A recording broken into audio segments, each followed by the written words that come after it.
lên nhung áo nhung Sụt đây nè tengok ni semaku makan blog tiមួយរបស់ខ្ញុំ trip to Lane Bali ហើយបែបស្លន់និយាយលេងស្លន់តែគាត់ដំបងតិចទេដោយសារមិត្តភក្តិខ្ញុំមួយគាត់គេងចូលម៉ោងគ្រូចឹងទៅយើងđiនឹង late flight ប៉ុន្តែយើងមិនទៅបានទាន់ទេអញ្ចឹងអត់អីយេអូខេសម្រាប់ trip ទៅ Bali ហ្នឹងដោយសារ Bali អត់មាន direct flight ទេអញ្ចឹងពួកខ្ញុំត្រូវ fly ពីភ្នំពេញហើយ lay over នៅថៃនៅដនមឿង airport រយៈពេល1ម៉ោងកន្លះហើយយើង fly តទៅ Bali ហ្នឹងហើយពេលដែលយើង lay over ហ្នឹងគឺយើងញ៉ាំ lunch よអ្នកទាំងអស់គ្នាពួកខ្ញុំញ៉ាំអស់1076បាតហើយពួកខ្ញុំដូរលុយបាន1075បាតទេចេះសំណាងមិត្តភក្តិខ្ញុំគាត់នៅសល់1បាតក្នុងកាបូបតាំងពីរាជការខាងអូខេឥឡូវយើងបន្តដំណើរពីថៃទៅ Bali ហើយនៅលើ fly ហ្នឹងអ្នកទាំងអស់គ្នាស្អាតមែនតើនិយាយទៅដោយសារយើង fly កាត់សមុទ្រយើង fly ទៅកោះហើយខ្ញុំមិនដែលឃើញពេលថ្ងៃអញ្ចឹងឯងវាស្អាតខ្លាំងណាស់ហើយនៅពេលដែលយើងទៅដល់ Bali ហ្នឹងគឺនេះ airport របស់គេអ្នកទាំងអស់គ្នា design like very cute very cultural ហ្មងនិយាយទៅខ្ញុំ in love ហ្មងហើយនេះ sculpture នៅពេលដែលយើងទៅដល់គឺយើងឃើញ sculpture ទាំងអស់ហ្នឹងមុនគេហ្មងនៅលើអញ្ចឹងក៏មានដែរអ្នកទាំងអស់គ្នាគេ design មានជា people culture នៅលើហ្នឹងដើម្បីទាក់ទាញភ្ញៀវទេសចរហើយហ្នឹងហើយairport ហ្នឹងសំខាន់គឺនៅ under construction ហើយ airport ហ្នឹង very busy ខ្ញុំចាំរយៈពេល2ម៉ោងបានចេញផុតហ្នឹងហើយនេះបាយដំបូងរបស់ពួកខ្ញុំអ្នកទាំងអស់គ្នាអត់សូវ family ទេប៉ុន្តែរសជាតិឆ្ងាញ់អ្នកទាំងអស់គ្នាពួកខ្ញុំបាន finally check in នៅម៉ោងប្រហែលជា 7:08 អ្នកទាំងអស់គ្នានៅ hostel មួយដែលនៅជិត airport ហើយយើងយកបន្ទប់ family room ដែលនៅក្នុងហ្នឹងមានគេ4យើងគេងជុំគ្នាហ្មងគ្នា4នាក់អញ្ចឹងហើយ hostel ហ្នឹង like very cute ហ្មង cute ទៀតហើយcute cozy ដូចឃើញចឹងអ្នកនរគ្នានេះមកច្រកចូលបន្ទប់ចឹងណាហើយគេមានដាក់តុកអីឲ្យយើងអង្គុយនិយាយគ្នាលេងញ៉ាំអីជុំគ្នាយើងមាន game board game អីគេដាក់ឲ្យយើងលេងអញ្ចឹងហើយនេះនៅខាងក្រៅយើងមើលឃើញទៅទេសភាពមកផ្លូវអីអានទឹកអីចឹងនៅខាងក្រោមជា open space ដែលយើងអាចអង្គុយមើលពីទួលើសាឡុងហ្នឹងលើតុហ្នឹងយើងធ្វើអីញ៉ាំជុំគ្នាក៏បានមាន kitchen នៅហ្នឹងមានទឹកមានកាហ្វេដាក់ឲ្យយើងយកញ៉ាំ for free អញ្ចឹងណាអ្នកនរគ្នាហើយបើនៅខាងក្រៅវិញគឺយើងអាចចេញទៅកន្លែងអាងទឹកណាអ្នកនរគ្នាស្អាតនិយាយទៅដោយសារផ្កាចម្ប៉ាធ្លាក់ចូលទៅលើអាងទឹកហ្នឹងដល់អញ្ចឹងដែតនៅលើហ្នឹងគួរឲ្យចង់ហាលតែ unfortunately គឺខ្ញុំ on my day អត់បានហាលអូខេ first day in Bali អញ្ចឹងនេះគឺថ្ងៃទី2ពួកខ្ញុំរៀបចំខ្លួនដើម្បីទៅលេងប្រាសាទហើយនឹងទៅ hill កន្លែងដែលយើងអាចថតរូបលេងខ្ជូតបានហ្នឹងហើយអញ្ចឹងប្រាសាទទី1ដែលពួកខ្ញុំទៅហ្នឹងគឺមានឈ្មោះថាតាម៉ាណាយុនដែលកសាងឡើងតាំងពីឆ្នាំ1650ជាងដោយស្ដេចទី1នៃជនជាតិម៉ឹងវីខ្ញុំអត់ច្បាស់ពី pronunciation ដែរដែលខ្ញុំអានតាមកដាស់គេអញ្ចឹងណាប៉ុន្តែហ្នឹងហើយនៅពេលដែលចូលប្រាសាទហ្នឹងគឺយើងតម្រូវឲ្យស្លៀកសពុតអ្នកទាំងអស់គ្នាដូចនេះពួកម៉ាក់ខ្ញុំគាត់យកមកស្លៀកអញ្ចឹងណាបើសិនជាគាត់ស្លៀកខោជើងខ្លីគឺគាត់ត្រូវទៅស្លៀកសពុតហ្នឹងដើម្បីចូលទៅតែសពុតហ្នឹងគឺ for free អ្នកទាំងអស់គ្នាឲ្យតែយើងទិញសបុតគឺគេឲ្យសពុតហ្នឹងដើម្បីស្លៀកចូលទៅហ្នឹងហើយអញ្ចឹងបន្ទាប់ពីស្លៀកសពុតហើយគឺយើងនាំគ្នាចូលទៅមើលទៅខាងក្នុងប្រាសាទអញ្ចឹងដូចអ្នកទាំងអស់គ្នាឃើញចឹងប្រាសាទហ្នឹងស្អាតហើយគេរៀបចំ like very well maintenance with a lot of care I think ព្រោះមើលស្មៅមើលអីអញ្ចឹងគេរៀបចំគេកាត់ឡើងស្អាតអញ្ចឹងណាទាំងអស់គ្នាអញ្ចឹងឥឡូវគឺយើងចូលទៅខាងក្នុងដើម្បីមើលប្រាសាទទាំងអស់គ្នា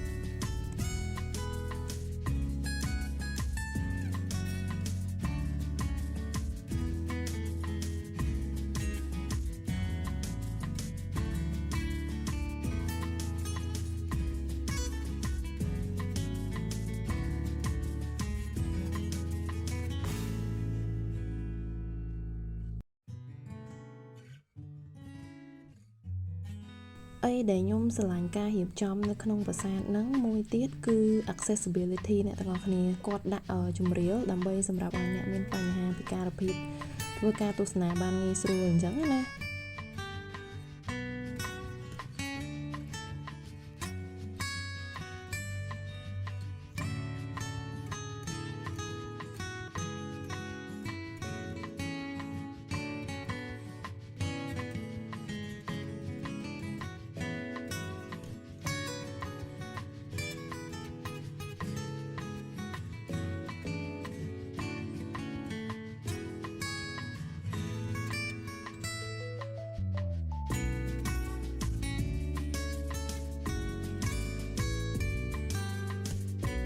chẳng bắt đầuពីហ្នឹងគឺយើងចេញទៅមកកន្លែងទៀតអ្នកទាំងអស់គ្នានេះទេសភាពតាមផ្លូវហើយនិយាយទៅនៅបាលីអ្នកទាំងអស់គ្នាគ្រប់ជ្រុងស្អាតខ្លាំងមែនតើដោយសារយើងនៅតំបន់ភ្នំអញ្ចឹងយើងជិះទៅឃើញទេសភាពដល់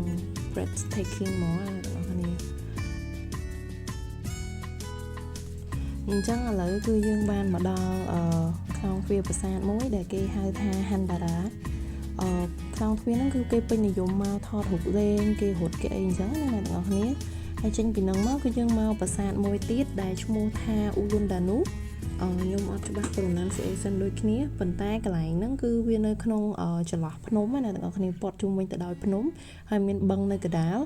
ហើយស្អាតមែនតើការរៀបចំរបស់គេគឺដូចគ្នា very organized ហើយគេរៀបចំសួនហើយប្រាសាទហ្នឹងមើលទៅគឺពេញនិយមខ្លាំងមានភ្ញៀវមកទស្សនាឡើងច្រើនហ្មងហើយយើងអាចញ៉ាំអីលេងនៅក្នុងបានយើងចង់ជិះទូកជិះរបរជិះទាអីអញ្ចឹងគឺមានអ្នកទាំងអស់គ្នាដោយសារគេប្រាសាទហ្នឹងគឺធ្វើជាប់នៅលើបឹងហ្នឹងហើយអញ្ចឹងគឺយើងទៅទស្សនាប្រាសាទហ្នឹងទាំងអស់គ្នា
សម្រាប់ខ្ញុំអីដែលគួរឲ្យចាប់អារម្មណ៍ក្នុងការរៀបចំរបស់គេមួយទៀតអ្នកទាំងអស់គ្នាគេតែងតែ link between culture and recreation ណាអញ្ចឹងគេរៀបចំជាសួនឲ្យយើងអង្គុយលេងបានអញ្ចឹងនេះមិត្តភ័ក្ដិខ្ញុំនៅសួនកុមារមើលអត់ចេះធំទេអ្នកទាំងអស់គ្នា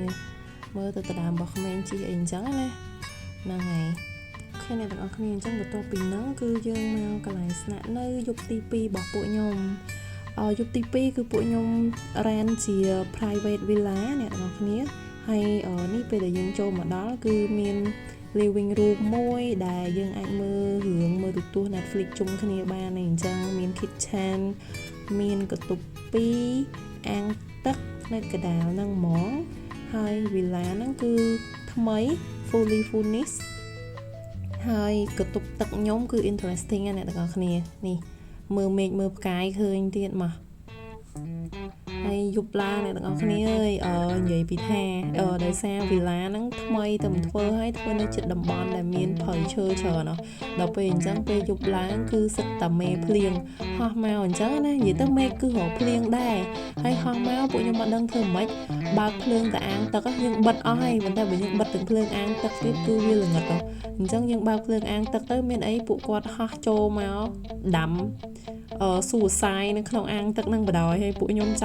ង់លេងអញ្ចឹងតើអង្គុយដួសនេះខ្ញុំដួសខ្លះអញ្ចឹងទៅមិត្តភក្តិខ្ញុំជួយដួសខ្លះអញ្ចឹងទៅហើយបានមកប្រឡូកទឹកមួយផ្លែហ្នឹងអ្នកនរគ្នាមេឃភ្លៀងបដ ாய் តែ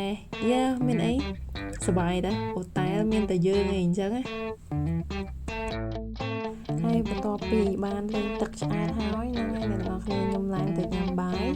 អញ្ចឹងបន្ទាប់ពីហ្នឹងគឺយើងជួបគ្នានៅ vlog ក្រោយDesri in Bali bye bye thanks for watching